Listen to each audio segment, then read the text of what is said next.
حبايبي عاملين ايه؟ يا رب تكونوا بخير وصحة وسعادة وهنا. دي البسارية اهي. كله بقى يقول تسلم ايديك يا ام اسلام. تخليل حاجة فاخر من الاخر. شايفين كده؟ طبعا دي طلبية مطلوبة مني، فانا حبيت اوريها لكم وعاملاها فيديو. بسارية بقى بشطة حار نار وكركم بقى وزيت. انتوا عارفين الزيت غالي، بصوا الزيت غالي. خلصت نص ازازة الزيت عليها. طبعا دي طلبية بعملها انا في العلب دي كده، وببيعها يعني بسلمها بالعلبة. ببيعها بسلمها مفيش مشكلة. بصوا، طبعا بطلع منها الهواء بعد ما خللتها التخليل. طبعا اللي عايز يشوفها يخش الفيديو اهو. وبغطيها العلب ديت، بجيبها عشان احفظ فيها الحاجة دي. طبعا هحكم قفلتها بقى عشان انا مش عارفه اقفلها معاكم. لايك وشير وشيروا الفيديو لاكبر عدد عشان يوصل لكم مني كل جديد. بصوا هنا البسارية بقى غسلتها وخليتها زي الفل وصفيتها. قعدت بالظبط 10 ساعات. اتصفت خالص، ما لقيتش فيها ميه. فردتها على صينيه كده جامد. بصوا لما لقيتها كده الواحده بوحدتها ما بقتش ماسكه في بعضها، شايفين؟ جميله جدا. نشفت نشفت. وهنا شطه اهيت بالملح.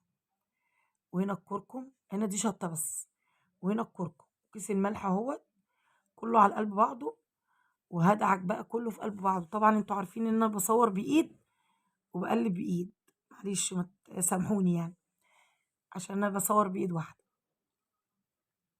بص ادعكها حلو كده، خلي الملح يتشرب من فوق لتحت فيها زي ما انتوا شايفين كده. والشطه ما يبقاش فيها ايه، حاجه فيها شطه وحاجه لا، او حاجه فيها ملح وحاجه لا، عشان ما تبص منك وطعمها يغير. وانا محضره العلب بس ملبساها اكياس كده. كده كده العلب بقى هتترمي ملهاش لازمه، بس بتحفظيها في الاكياس اكتر من العلب، عشان العلب دي ضعيفه وخفيفه ممكن تنكسر.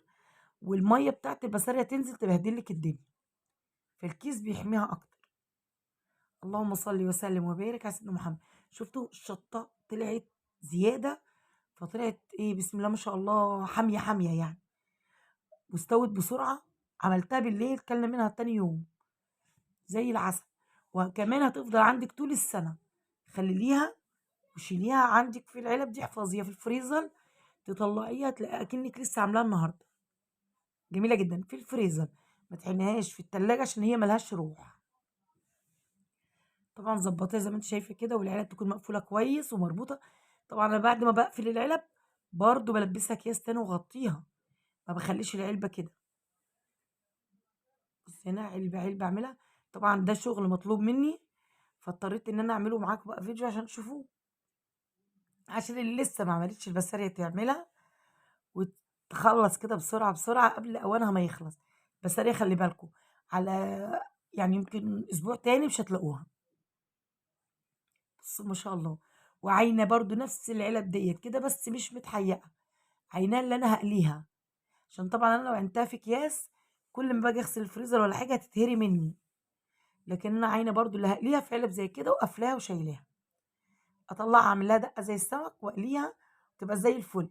احنا قلنا ايه؟ جمبري الغلابه. دي بسلة الغلابه الملوحه. شطه وزيت وليمون تبقى زي الفل. وبصلايه كده. صحتين وهنا على حبايبي وعليا انا. بصوا جميله جدا. كيلو ب20 جنيه، مش مكلف والله. تعالي دلوقتي بتروحي تجيبي حتة الملوحة يقولك ب50 وب60 ملوحية. طيب أنا عندي علبة اهيت ما شاء الله ب30 جنيه على شغلانة يعني. بس هي مش مكلفة 15 جنيه، الشطة في البيت والملح في البيت والحاجة في البيت. والنص كيلو يعتبر ب10 جنيه. العلبة دي بالظبط نص كيلو.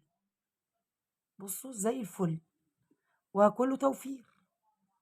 خليكي ست شاطرة وواعية كده ودبري أمورك. مشروع جميل جدا أنا عاملاه. وبصراحة شغالة فيه في الفسيخ وفي البصاري. ملوحة، أنا سردين بعمل سردين بلدي. سردين بخلي التاني كده يعني موزة. فأنا عاملاه مشروع بشتغل فيها. ربنا يعيننا ويعين كل من كان على حاله يا رب. الزيت ده بقى ليه يا أم اسلام؟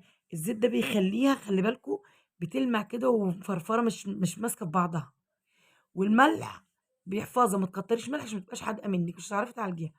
الشطة لو زودتيها شوية ما فيهاش مشكلة. ليه؟ عشان الشطة ما بتخليهاش يعني تبوظ منك أو تفسد. فطبعا عايزين نمشي تاتا تاتا زي ما انتوا عارفين. بصوا كده زي الفل زي الفل. أنا العلبة مش عارفة أقفلها عشان باقفل بإيد واحدة، كده هاقفلها بقى وأضبّطها وأكيّس بقى وأقفّل علبي. بُصّوا ما شاء الله السمكية ما شاء الله جميلة، بسارية اللي هي الصاحية دي. يعني إيه صاحية يا أم إسلام؟ يعني فايقة مش مفعّصة ولا مهروسة ولا الكلام ده. وأنتِ بتغسليها كمان تغسليها وتنقعيها في مَيّة شوية وتصفّيها في مصفى جامد، وتفردي بقى حتّة كده قديمة عندِك، بعد ما تتصفّى خالص تفرديها، عشان تضمني إن ما فيهاش أي مَيّة فيها، المَيّة هي اللي بتبوّظها وبتعمل لها ريحة وحشة جدًا.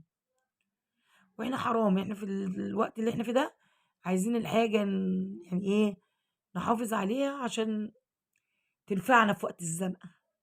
يعني يوم ما عندكيش أكل، حمّرتِ بطاطس، هرستِ بطاطس، طلّعتِ معلقة بصارية، صحتين وهنا، غدا زي الفل. إحنا دي إيه، تبذير. كده برضه إيه، ما تخلّيهاش مهوية، أنا باوريكِ لازم أقفلها جامد. بُصّي ما شاء الله، الله أكبر، وطالعة حمرا زي الفل أهو، عملت 6 علب. ده شغل بقى، هنعمل إيه، أكل عيشنا، ربنا يعيننا ويعينكم ويقوينا ويقويكم ويقوي